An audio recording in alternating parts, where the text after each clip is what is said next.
Let's see.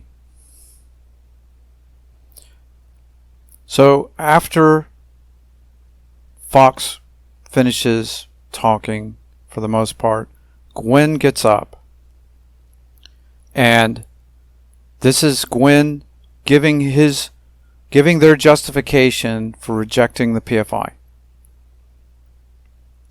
Okay, so in everything he's about to say, this is the first time that it's been conveyed after 7 years.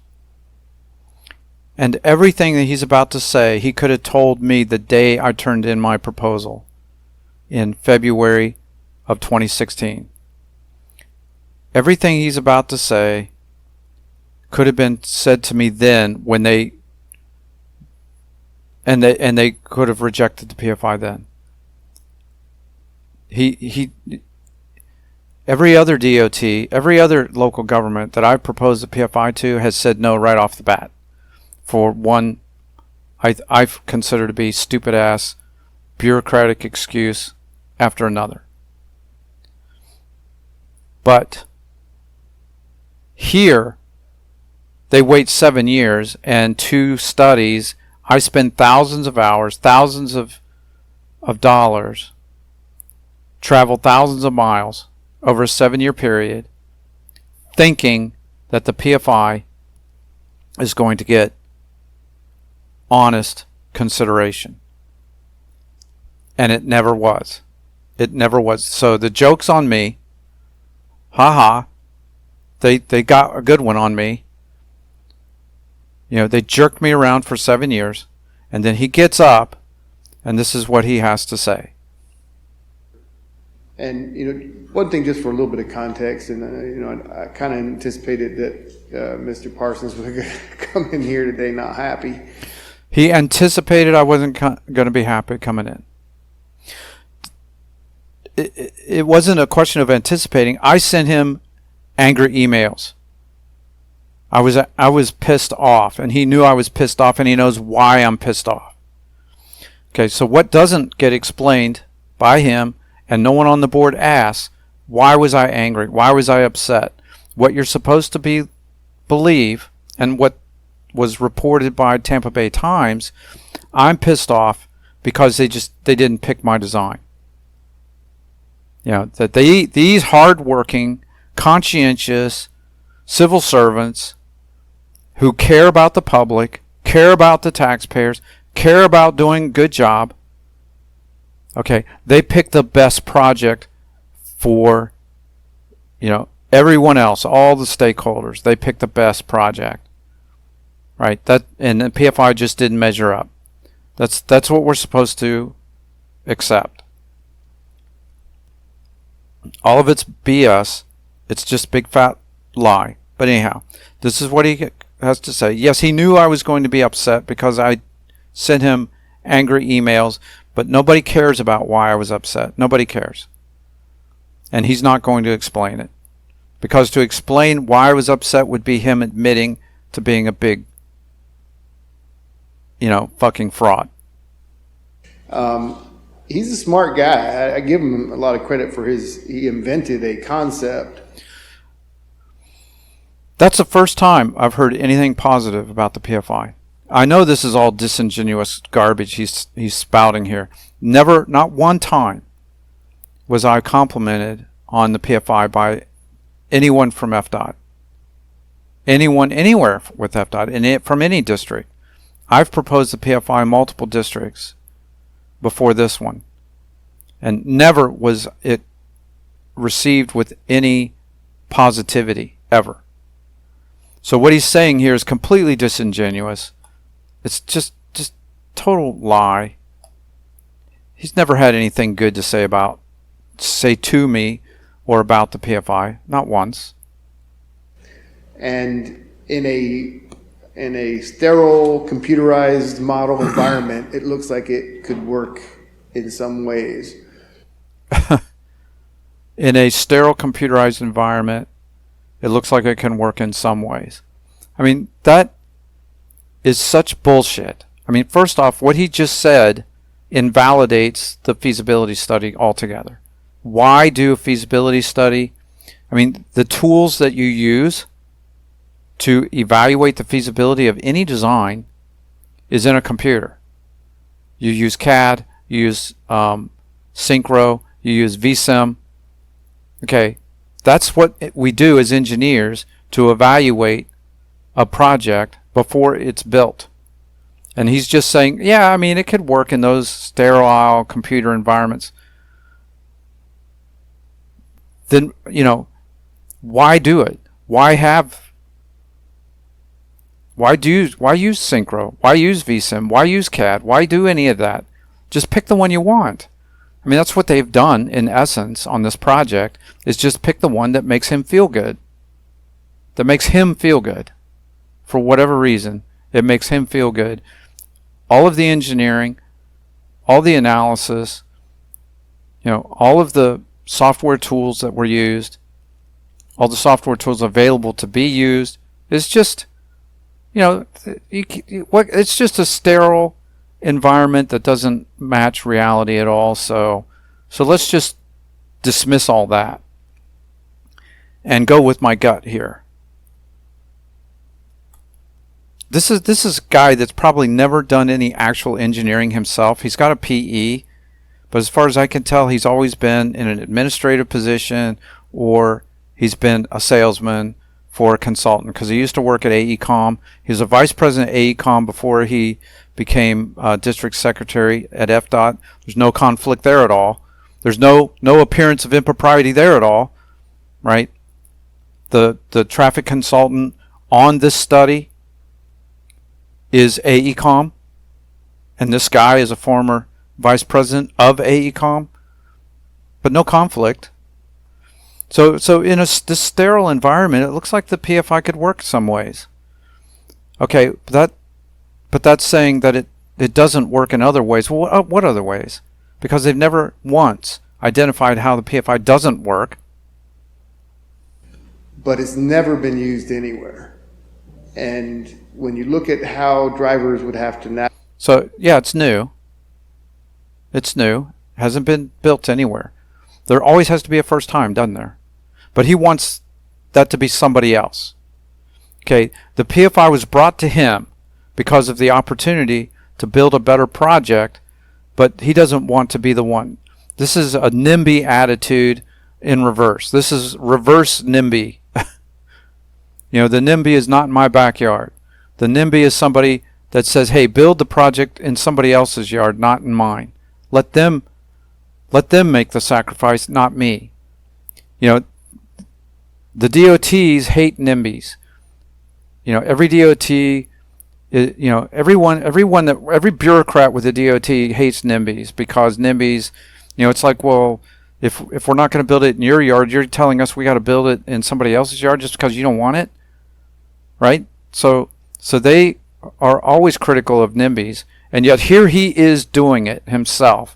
Well, I don't want to have to do something new here that's going to benefit the public, that's going to save a lot of money, that's going to reduce impacts. Let somebody else do it. Somebody else should do it. It came to you, jerk off. It came to you, and you have an obligation in serving the public and serving the taxpayers, which is what presumably you're supposed to be doing. You have a responsibility to evaluate it and do so in a rigorous and competent, objective manner. You have that obligation. Okay, so you're rejecting the PFI because it's good for you. That's why. And the board is happy with that because the bridge enriches them in their quest for 54 being a freeway. Navigate, and pedestrians would have to navigate. You're coming from all kinds of different directions. Oh yeah, all kinds of different. I mean, it's just chaos. You got dogs and cats living together. I mean, this is just fear-mongering with no engineering backing what he's saying. He's talking completely out his ass. In fact, there's really no difference between the PFI and CFI. I mean, they constantly say, oh, they're both kind of the same. Well, in terms of confusion and people coming from misdirection, going that way, blah, blah, blah. Well, that's what happens at a CFI, but they're building it. I think the PFI is more straightforward for people than the CFI. You know, you could be saying the same thing about a roundabout. Roundabouts are crazy, right? For Americans, people don't have to stop, take their turn. You know, everybody's just going this way, that way. It's, you know, it's just chaos at a roundabout. Well, they're being built. It'd be potentially very confusing. It could cause a lot. Potentially very confusing.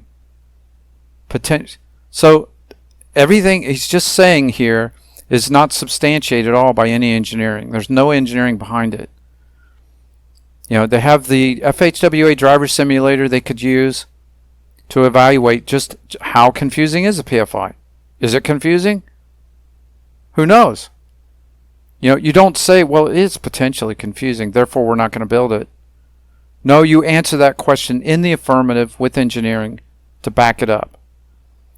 You know, have people drive it virtually, and if they experience confusion to a level that makes the intersection not work, then it becomes a fatal flaw. Then you can dismiss it. But confusion, everybody's confused driving, no matter where they are, no matter what they're driving through. People will be confused, and if you put somebody in an environment that they've never driven before, first time somebody's gotten to a roundabout, don't tell me that they weren't confused. This guy would say, well, don't ever build a roundabout because people will potentially be confused. So there should be no roundabouts in the United States today because of potential driver confusion. The DDI, the diverging diamond, has people cross over to the opposite side of the road and back. Now, is that potentially confusing for people? Does that violate driver expectation? Don't build any. Don't build any. But he would probably say, well, you can evaluate it, and then somebody else could build it, and then we can see how it works, because they were the ones that took the risk.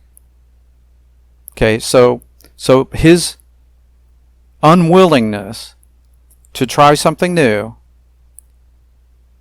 costs the public billions and will cost the taxpayers tens of millions. But he's okay with that. It's a sacrifice he's willing to make. A lot of problems, and we just didn't think this was the right environment to try out a brand new concept. I'm going to repeat this in a bit. I'm going to repeat myself. I've been very repetitive throughout this, and I'm not apologizing for it at all. I see something and I have to speak to it, and unfortunately a lot of this just kind of goes over and over. But this issue of it not being an appropriate environment to try something new, the whole goddamn point of the PFI is to be an alternative, a low impact, low cost, high efficiency alternative to building a grade separation on an arterial intersection. The only reason that a grade separation would be considered in the first goddamn place is because it's a busy goddamn intersection. That's why you build a grade separation. That's what the PFI is meant to address. Okay, as an avoidance alternative to building a grade separation. This is exactly the environment that the PFI should be built, so that you don't build that monstrosity that they're now proposing to build. Is this guy a complete fucking idiot? Or is he just, a DOT version of a NIMBY? Or he's just a liar and a fraud to do what the corrupt politicians want him to do. I don't know what it is, but he's an idiot. I mean, it comes across that way to me. Stupidity. If it failed, it would fail spectacularly. Yeah, if it fails spectacularly. Again, that's pure speculation. How does it fail? How does the PFI fail? We know the SPUI signal is going to fail. They know the SPUI signal fails. They won't admit it. They don't acknowledge that the SPUI signal will fail. That 41 will be a parking lot with the SPUI signal. They will not acknowledge that. But here he is, fear-mongering, saying, oh, but if it fails spectacularly. Really? How does it fail? How? What is the failure mechanism? Now, I've modeled it for a number of years. I don't see the failure. There is the potential for internal blocking, but that's resolvable by just putting in detection to prevent that from happening. But we know the SPUI fails. I think 3 miles of queue, a 3-mile backup, and 20 plus minutes of delay, I consider that a failure. I consider that failing. But in some twisted way, in the FDOT mind, that's not failure at all. Know that the other concepts have worked. We know that they work other places in similar environments. So that was another factor in ours. It's not like we can go and see how did this work somewhere else. Did it work in a very large intersection? Perhaps someday they'll try it out at a smaller intersection. That's not. No, they won't. No, they won't, because every DOT I've encountered has the same mindset. Well, maybe somewhere else it'll be good to try, but not here.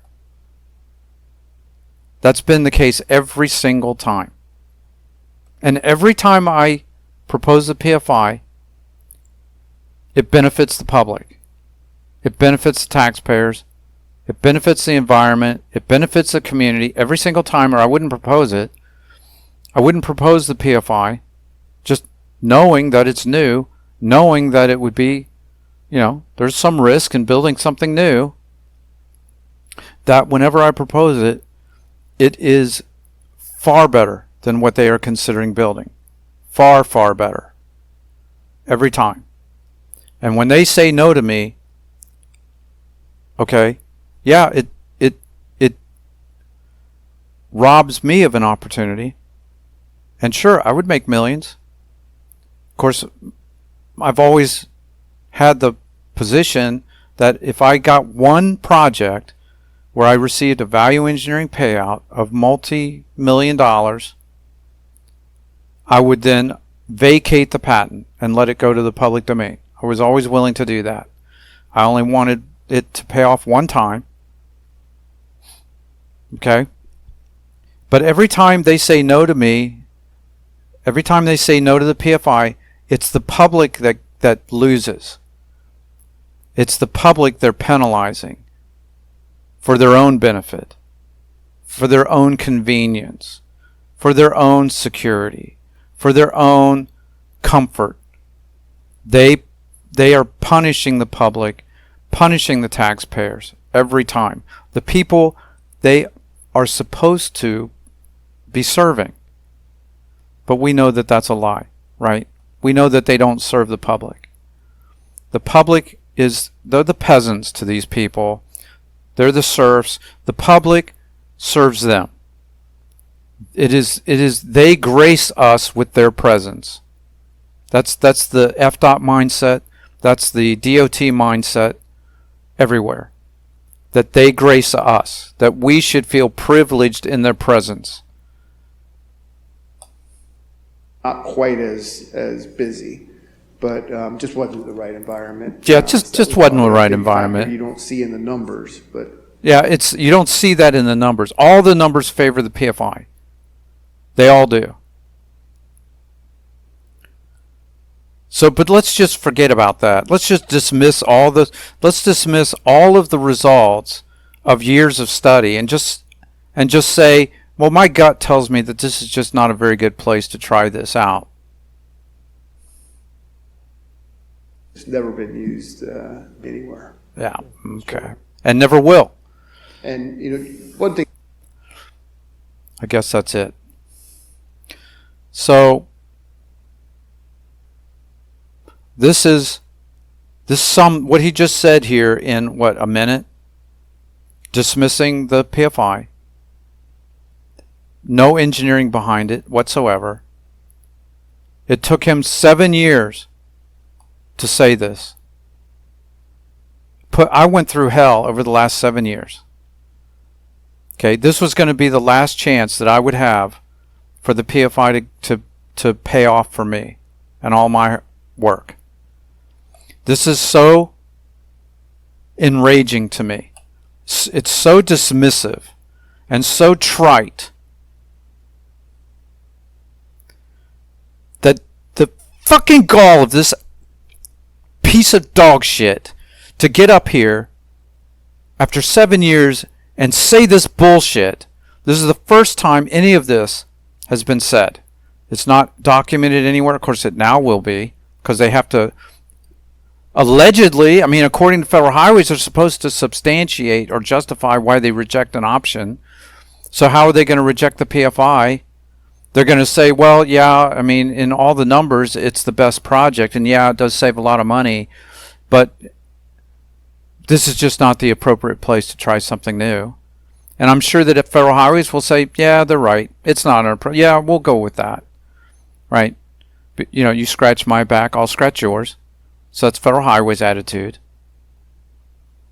You know, the guy who is current deputy administrator of the Florida Division for Federal Highways, as I understand it, is a former FDOT District Secretary.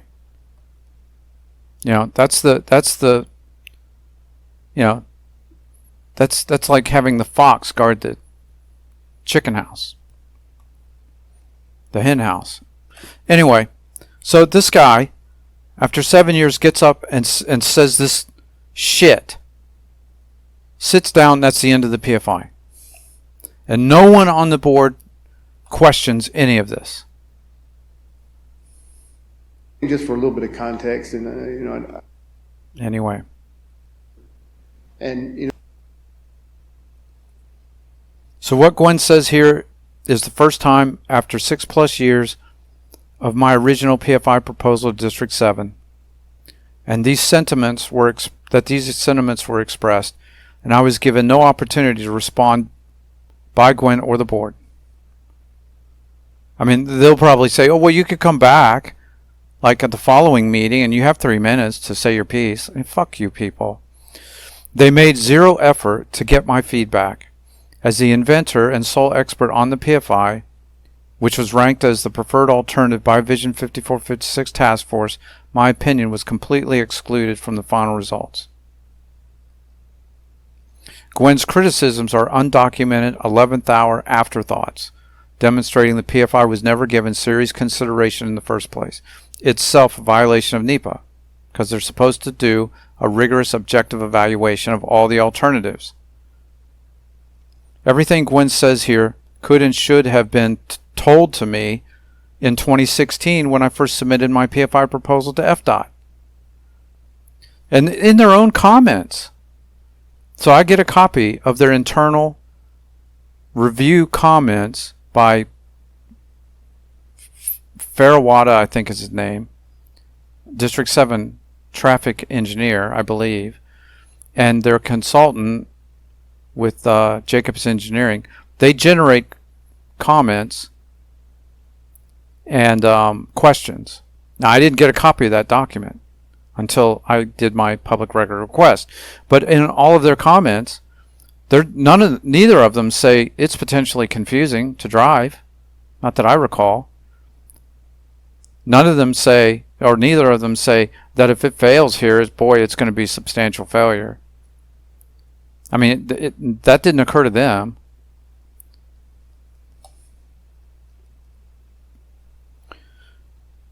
So I'm going to go through here again and respond to each of his points, justifying no to the PFI. So he says, quote, in a sterile computer environment, it looks like the PFI could work in some ways, end quote. All right, so the statement implies that the PFI also doesn't work in other ways. What ways? What ways does the PFI not work?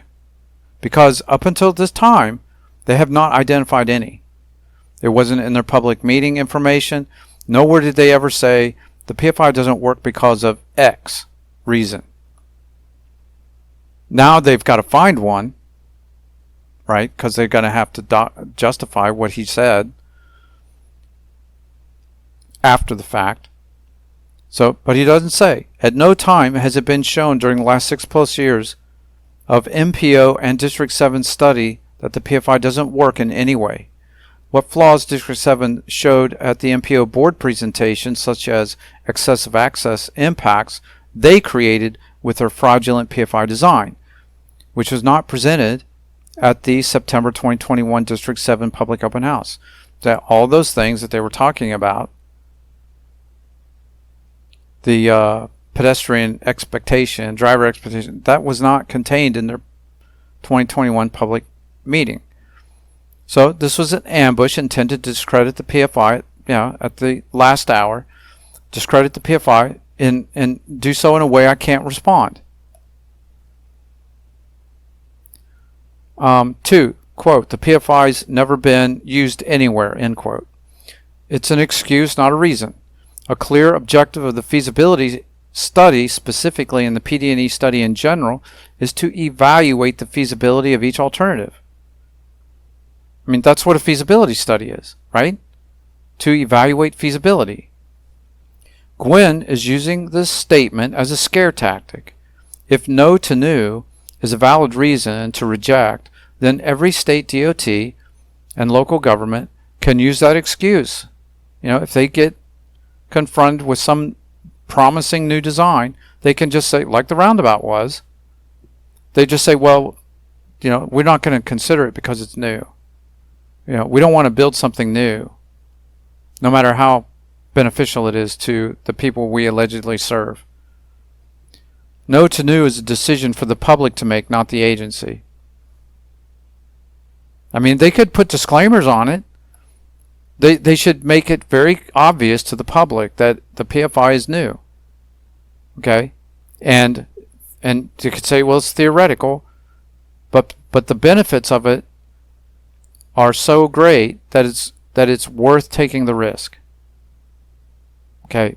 After they've done their rigorous objective evaluation in good faith and honestly, all alien concepts to these people, if they had done that and then decided, this is the best project, the PFI, so let's build it, tell the public, or put it up to a public vote, or maybe have a referendum.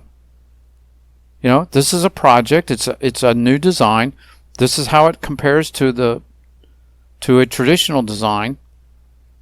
It has a lot of benefits, there's a lot of advantages, save a lot of money. Do you want us to try this? Put it to a vote. If they're that concerned. As I say here, they ostensibly serve the public, but no to new is serving their interests, not the public's. Right.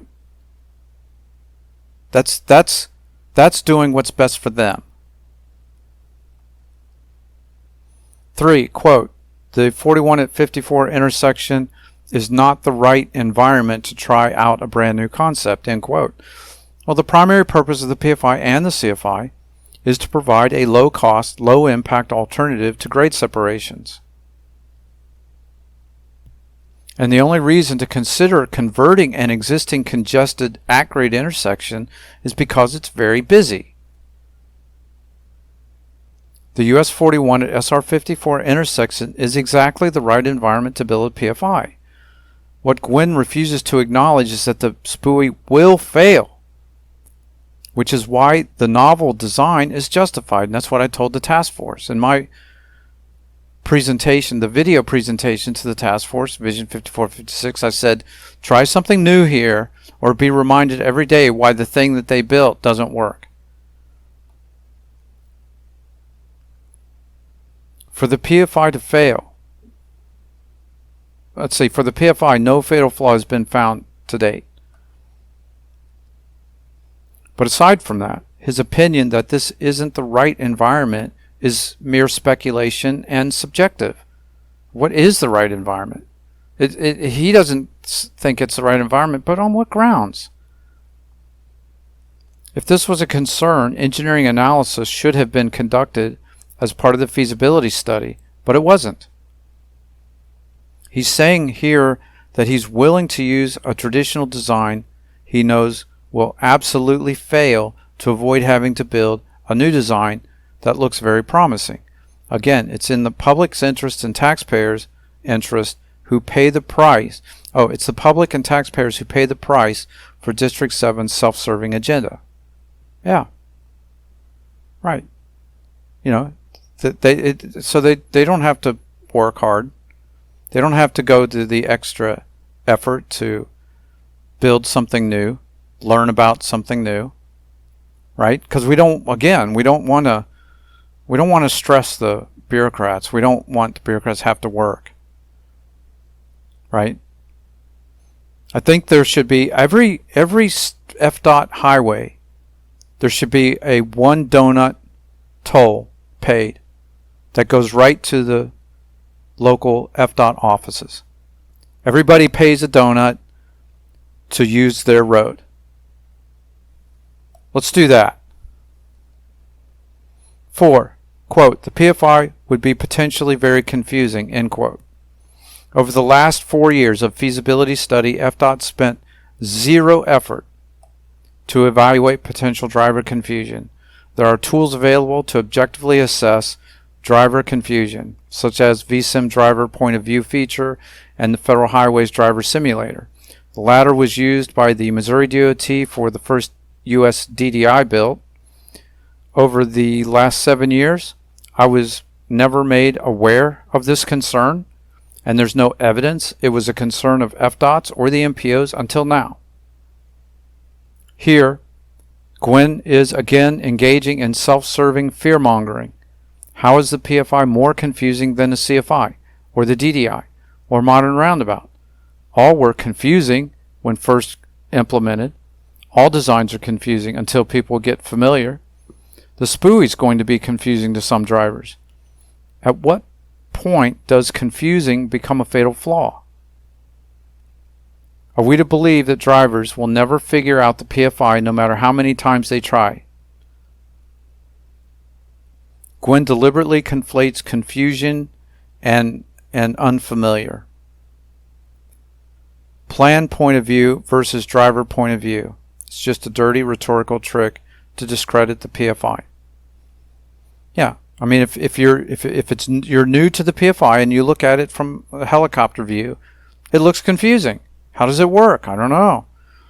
But how confusing is it to the driver from the driver's point of view? Because that's what matters. Well, they've made 0 effort to assess that. Are drivers really going to be confused at the PFI? And how much confusion is too much confusion? What is the nature of the confusion? Again, drivers are confused by roundabouts. I personally love roundabouts. I designed a number of them.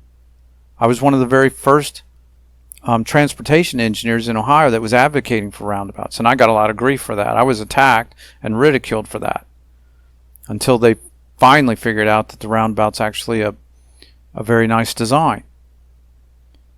But when I first encountered a roundabout, which was in Colorado, I went there for a workshop on roundabouts that was being held by Ourston, the first American roundabout designer.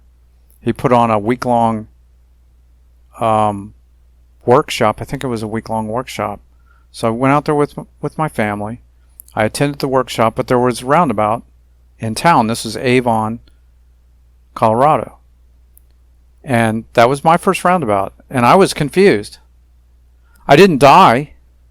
I didn't crash. Probably had somebody frustrated hitting their horn at me. But I got through it. But after I got through the roundabout, a couple times, then it became a breeze. And I really liked it. I loved it. So this notion that, well, it's potentially confusing, so we better not build it. What does that even mean?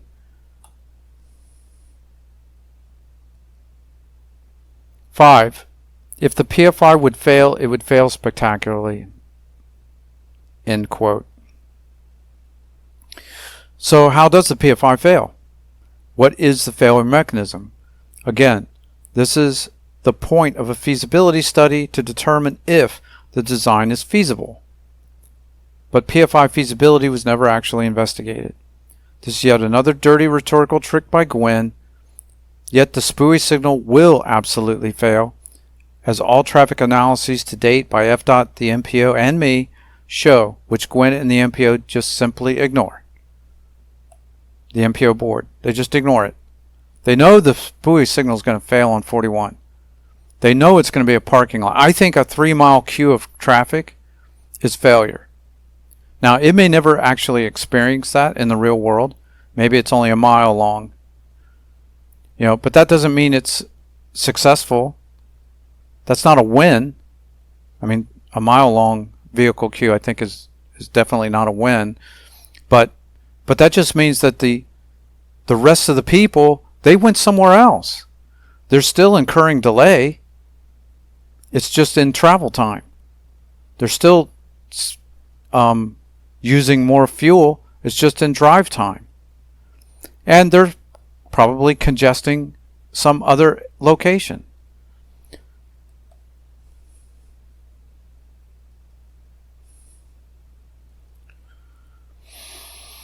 So, what does Google Bard have to say? So I have this prompt. The subject project has 3 build alternatives. 1, single point urban interchange. 2, parallel flow intersection. 3, continuous flow intersection. The sponsoring agency is FDOT and the local agency is the MPO.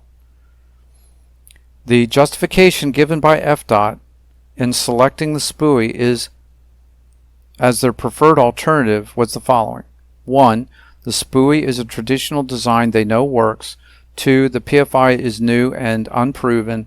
3, this intersection isn't a good place to try something new. 4, the PFI is potentially confusing to drivers and pedestrians. And 5, if the PFI fails, it will fail spectacularly. This decision was made even though 1, the PFI will be level service D and the SPUI level service F. 2, PFI has less environmental impact. 3, PFI has less community impact. 4, the PFI is objectively safer for motorists and pedestrians. 5, the PFI will cost $57 million less to build. Based on these factors, is FDOT justified selecting the SPUI over the PFI? The Google Bard says, based on the factors you have provided, it does not appear that FDOT is justified in selecting the SPUI over the PFI. The PFI has a number of advantages over the SPUI, including it has a higher level of service, level service D versus level service F, meaning it will be more efficient and will reduce congestion. It has less environmental impact. It has less community impact. It is safer for motorists and pedestrians. It is less expensive to build. The only real advantage that the SPUI has over the PFI is that it is a more traditional design. However, this advantage is outweighed by the other advantages of the PFI. It is also worth noting that FDOT's justification for selecting the SPUI is based on some assumptions that may not be accurate. For example, FDOT assumes that the PFI will be confusing to drivers and pedestrians. However, there's no evidence to support this assumption. FDOT also assumes that if the PFI fails, it will fail spectacularly. However, this is also an assumption. There is no guarantee that the PFI will fail, and even if it does, it is unlikely to fail spectacularly. In conclusion, based on the factors you've provided, it does not appear that FDOT is justified in selecting the SPUI over the PFI. The PFI has a number of advantages over the SPUI, and FDOT's justification for selecting the SPUI is based on some assumptions that may not be accurate. Yeah. So there you go. That's what Google Bard has to say about this. So now I'm going to do a detailed comparison of FDOT's fraudulent PFI versus my PFI, how it should look. So I'm going to start with the north bypass junction.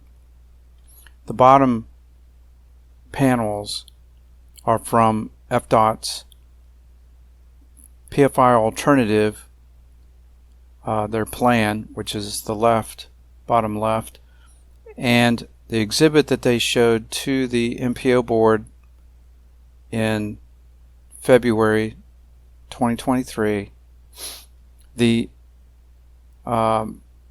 impact on access to the Pasco Plaza, which is located in the northeast corner of the intersection.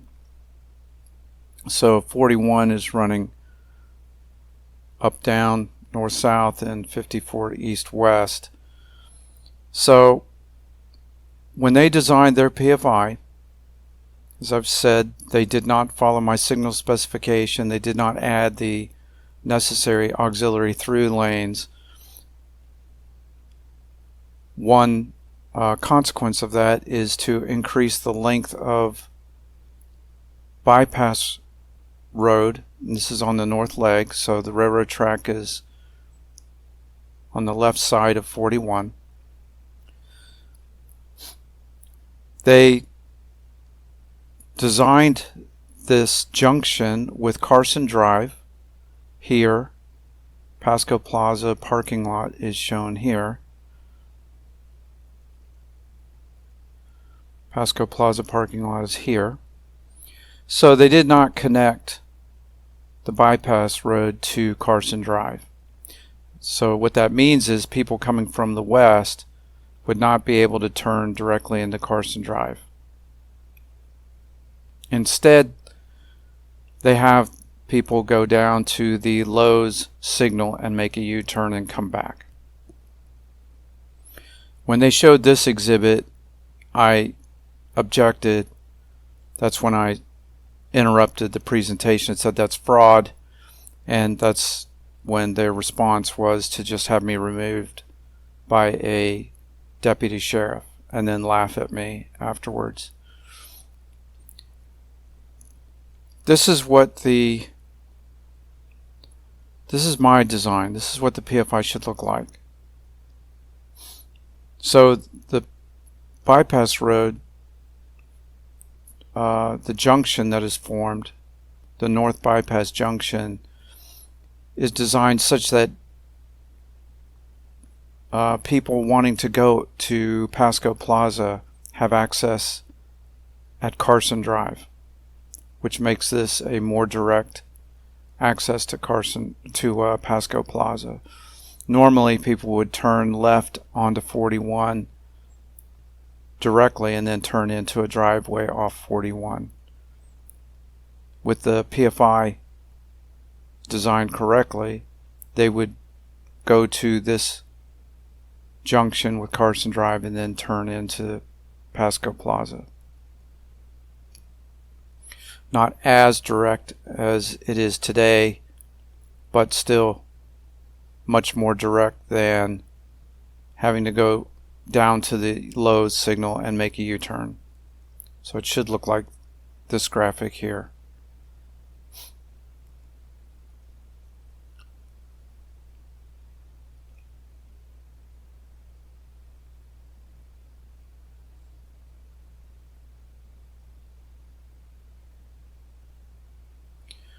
So another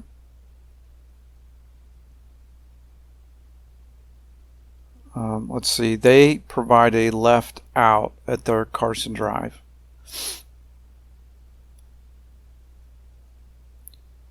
And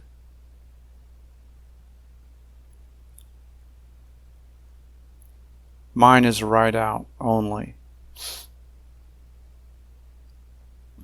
which means that Carson Drive could be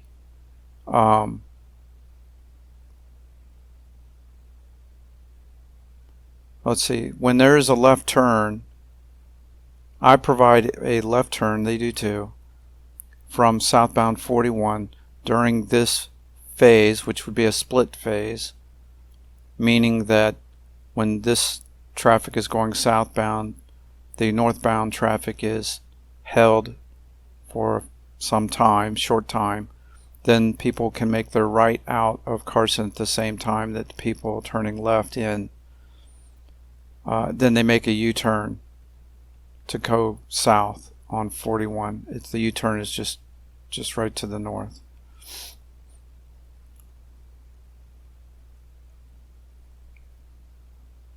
It's a low volume. It's not, is what I recall.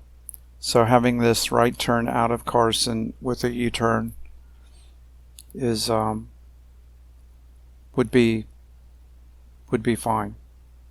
I don't think there would be any trouble with that at all. And so traffic is held here, stopped northbound, which gives people safe and easy access to the U-turn to go back. So I point out here, businesses prioritize access to the business more than leaving the business. So they want people to be able to get to their business very quickly and directly as possible. Leaving the business, if it involves a U-turn, is not going to be as it's not as negative.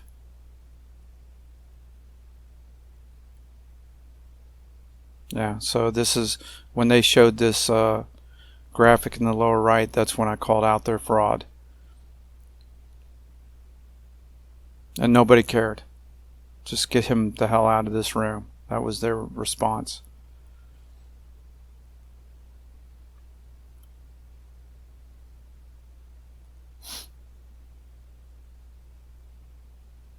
So, yeah, so this is a false impact that they're showing here. This is a really crappy thing for them to do. But, this is just one of many crappy things that they did. These are people that have no integrity.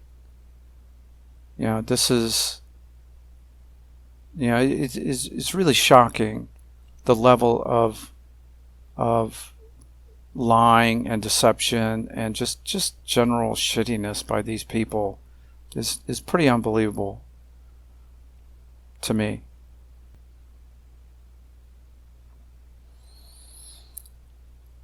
So this is the west bypass junction. Again, the top panels are of my design, the bottom FDOT's design. So on the west side of 41, there is a road here that's called Hunt Road here, and today the existing condition is for there is a U-turn with a left turn into Hunt Road. If the PFI is designed correctly, the bypass road can be shortened to permit this left in and U-turn to remain, which is what you see with my design. So the bypass road is 3-lane. It allows for this existing condition to remain.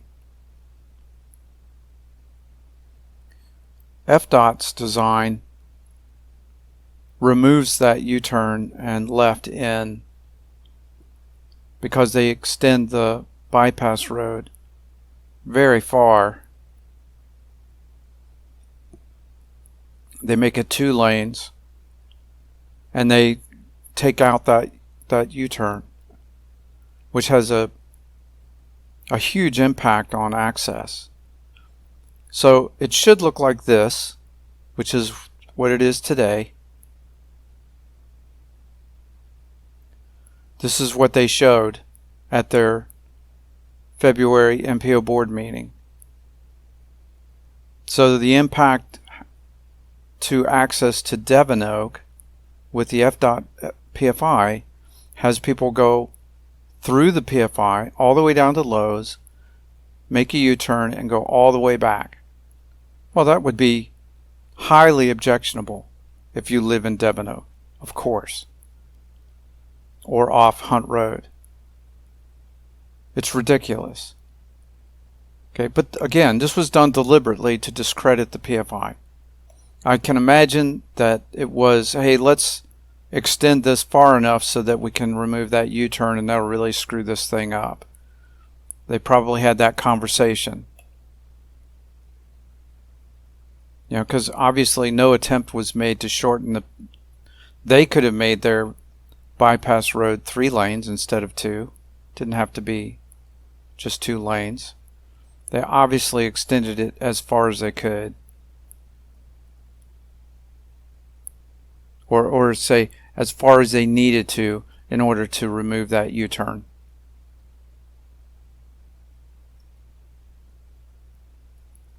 It's just straight up fraud.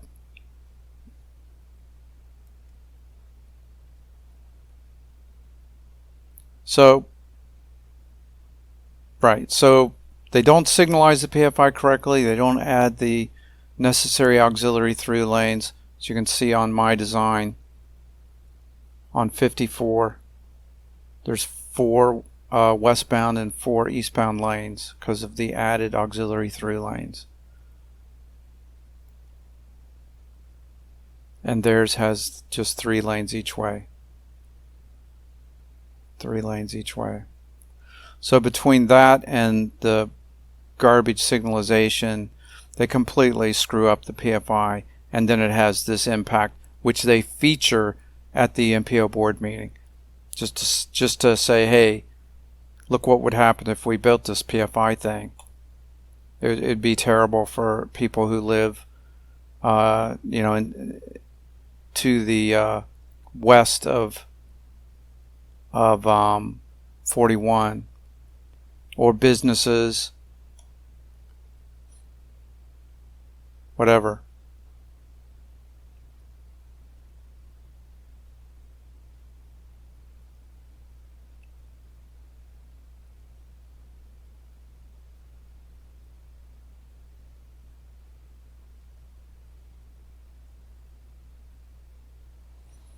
Straight up fraud. Straight up fraud. Designed to discredit the PFI. That was the intention. This is the south bypass junction on 41. Just to the south of this is the Dale Mabry intersection. Leonard Road is here.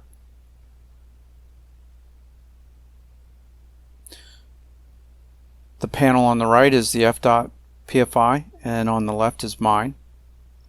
Again, mine is designed such that I'm able to maintain connection with Leonard Road. So people that are coming from the east would turn left onto the bypass road and go through the junction and be able to turn onto Leonard Road if they choose.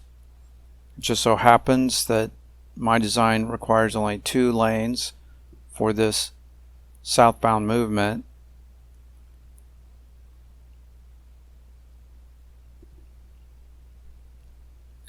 I also have a left in at Leonard Road, and I don't see any reason why that wouldn't be permissible. People here have an opportunity to turn left if, you know, when the signals are changing,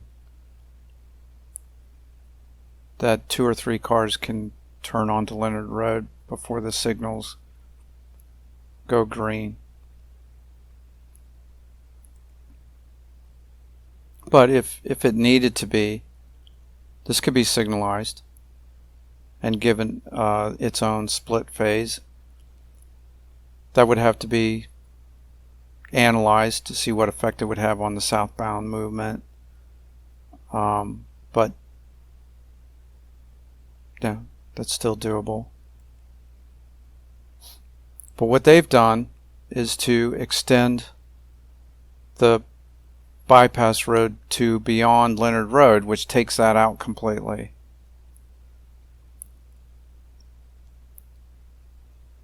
With the SPUI, Leonard Road is a right in, right out. But with the PFI, that access could be maintained. But they did it this way, which obviously shows a much greater impact on access at Leonard Road.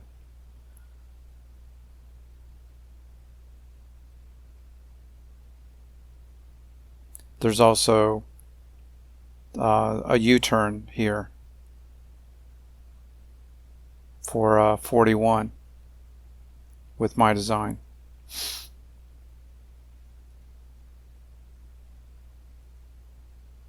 So it's the same problem. Because they signalize it wrong, don't add enough lanes, it has this knock-on impact with the length of the bypass road being too long, and then it screws up access.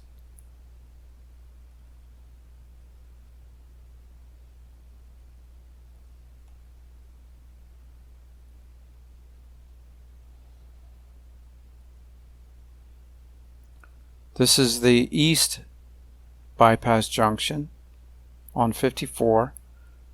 The Lowe's parking lot is on to the south side of 54. I think this is Village Lakes Shopping Center. I think that's what it's called. This is the Lowe's signal, which is there today, which is a very, unfortunately, it's a very skewed intersection. But that's because this is a private driveway, a commercial driveway, and the property line is here, and then this is a RV park. So with my design, I create a lot of space between the bypass junction and the Lowe's signal. I have 2 lanes on the bypass road. People cross over and then they can go left or right at the signal or through, and there is a auxiliary through lane eastbound here. I also maintain access to these driveways off of 54.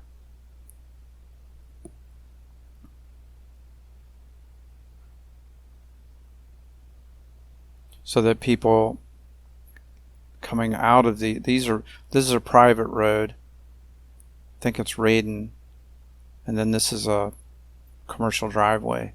So somebody could turn right from this driveway or from this private drive, and then either go north on 54, go west on 41, or go south on 41.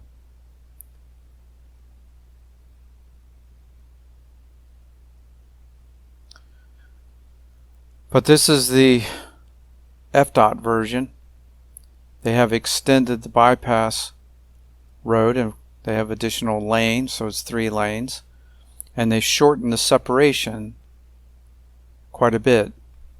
So there's not a lot of space between the crossover and the Lowe's signal. They've also cut off the driveways, that private road, from 54, so that people turn onto the bypass road, and then they have to go north on 41 and do a U-turn, come back.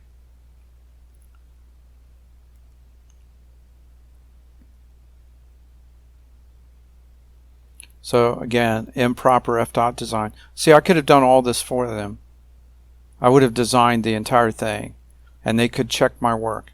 No reason why that, well, no good reason why that couldn't have happened.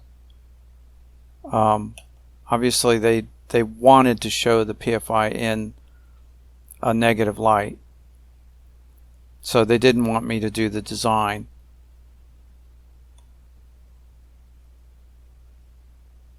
I mean, again, that's just so shit of them. This is my invented intersection. I patented it. I'm cut out completely, and then they just take a big steaming crap on it. Like that's okay to do. Like that's just fine for them to do. And again, yeah, of course I pay a price for their shittiness. But so does the public, and so do the taxpayers.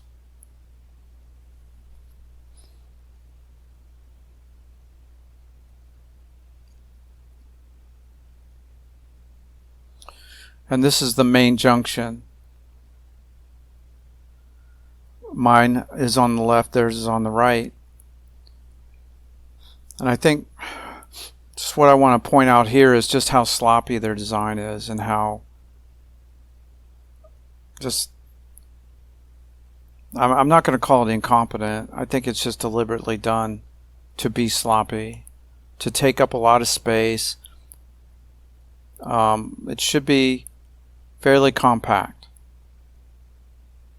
So the PFI main junction is, again, pretty tight, compact. Not a whole lot more space than the existing intersection.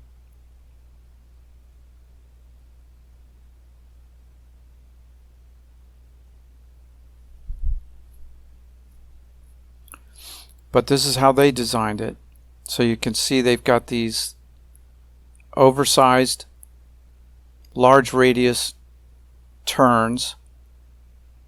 So they have impacts on Tibbetts lumber that shouldn't be there. As you can see, I have no impact on Tibbetts lumber. But they do. They don't show it being relocated, but if I own Tibbetts lumber, I'm wondering if this impact would mean a relocation.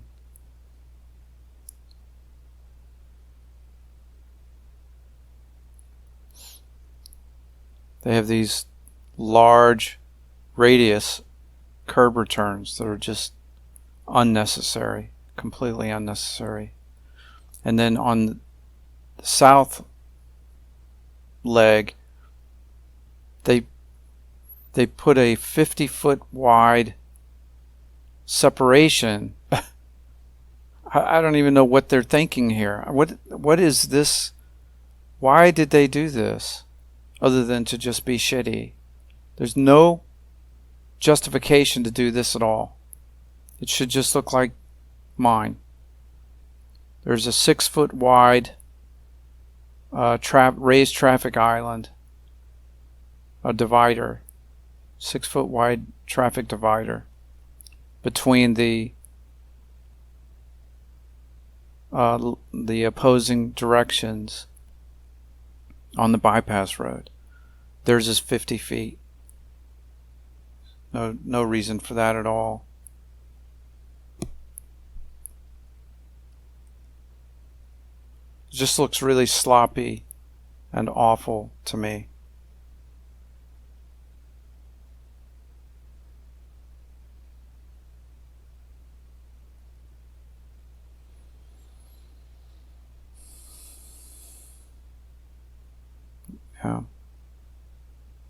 Yeah.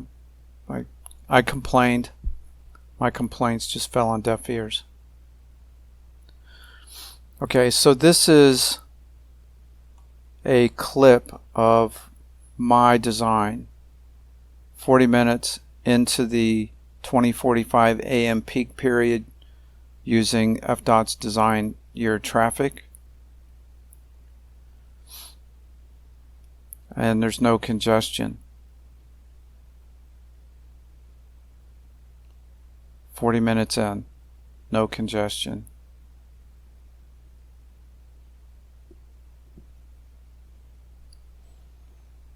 I simulated the railroad track crossing with school buses. This orange.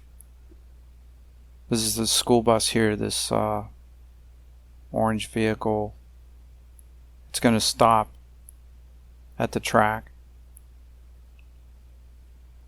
So it's here that the school bus driver would open their door and have to look both ways. So that bus stops at the stop bar and then can proceed. You know, it is a concern. You know, the school buses. What impact does the school bus have on the PFI, the school bus traffic? A legitimate concern, which can be simulated. It can be modeled pretty accurately with VSIM. But that was never even brought up by FDOT. You would think they would be concerned about the school buses at the PFI and at the SPUI.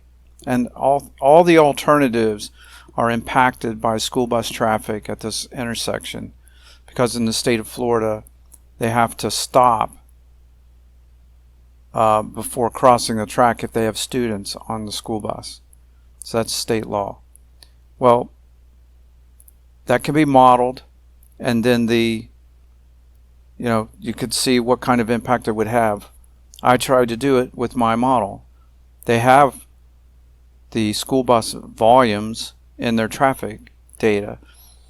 Now, one thing that I did, that they also did the same thing, which I think is not correct, is that they increase the school bus volume from current day to the future projected volume using the overall growth rate, which there's no reason to think that that's going to be true for the schools.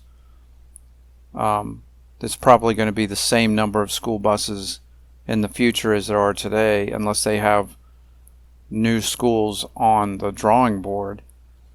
So I wouldn't expect the school bus volume to increase, but I've included more school buses with my model. And it doesn't have an impact on the overall operation of the PFIs that I can tell. But my point is that if school buses is a question of feasibility, then that needs to be evaluated in an honest, rigorous, and objective manner. And they did not do that. And I know that if I had brought it up, like, oh, by the way, you probably should take a look at school buses, they wouldn't have evaluated. They wouldn't have done any feasibility. They wouldn't have included that in their feasibility study. They would just use that as another reason to say no to the PFI. Say, oh, by the way, there are school buses that cross the railroad track, and then they'd leave it like that and let your imagination fill in the blank. That's the shittiness that they do all the time to get what they want. So I say any interaction with the bureaucracy and bureaucrats that I've ever had has been me living an episode of the British BBC comedy Yes Minister. It's always that way. If they don't get what they want, then they have all kinds of tricks that they employ to get what they want. Okay? They are so scummy. They're such scumbags. They really are.